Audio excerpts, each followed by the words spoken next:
bolle. Oya bolle ya bolli chaborimbo kaya bolle. Oya bolle ya bolli chaborimbo kaya bolle. Oya bolle ya bolli chaborimbo kaya bolle. Koto thaye ya bolli chaborimbo kaya bolle. Oya bolle ya bolli chaborimbo kaya bolle. Cheka jalamburu ya bolli chaborimbo kaya bolle. Oya bolle ya bolli chaborimbo kaya bolle. Urulle lagu ya bolli chaborimbo kaya bolle. Oya bolle ya bolli chaborimbo kaya bolle. Utula tentae ya bolli chaborimbo kaya bolle. Oya bolle ya bolli chaborimbo kaya bolle. Sisa jalambulu ya bolli chaborimbo kaya bolle. Oya bolle ya bolli chaborimbo kaya bolle. Urulle namatu ya bolli chaborimbo kaya bolle. Oya bolle ya bolli chaborimbo kaya bolle. Ya bolle ya bolle ya bolle ya bolle ya bolle kulini bum nuai biman uniru banduru nuai biman kulini bum nuai biman uniru banduru nuai biman kulini bum nuai biman uniru banduru nuai biman Ya bolle.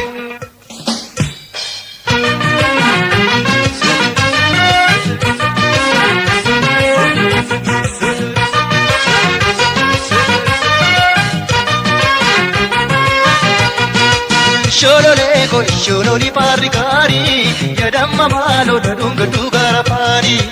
Sholole ko sholole parikari yadamma malo dadunga dugara pari. Sholole ko shololi parikari yadamma malo dadunga dugara pari. Sholole ko sholole parikari yadamma malo dadunga dugara pari. Sholole ko tunde tarroba ega. Sholole ko mayurri kabate. Sholole ko umarrata waga ega. Sholole ko kanallu jubbu kabate.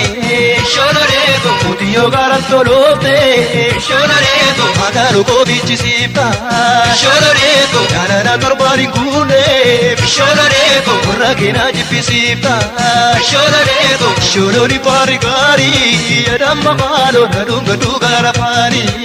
Sholole ko sholole parikari yadamma malo dadunga dugara pani.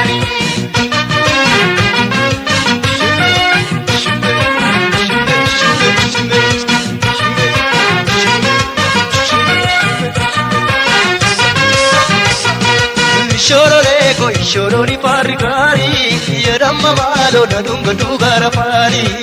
Sholole ko sholole parikari yadamma malo dadunga dugara pani. Sholole ko shololi parikari yadamma malo dadunga dugara pani. Sholole ko sholole parikari yadamma malo dadunga dugara pani. Sholole ko jorrondedu Sholole ko abati harara gura.